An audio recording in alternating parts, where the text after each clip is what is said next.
তবে কাবিলা যে আমাকে মিস করে এটা দেখে কিন্তু খুব ভালো লাগছে। বেসিক্যালি আমাদের কানাডাতে একটা শো ছিল, ওখানেই আমার পলাশের সাথে দেখা।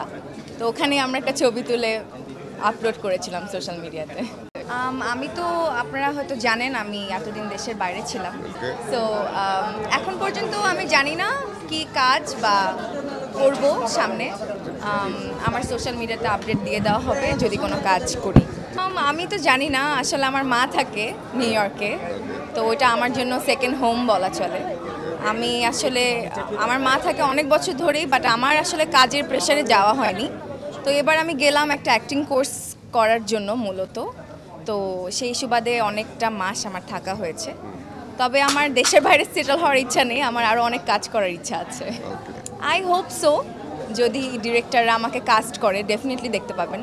আমি তো অ্যাজ অ্যান অ্যাক্ট্রেস চাই অনেক ভালো ভালো কাজ করতে, সো লেটস সি কী হয়।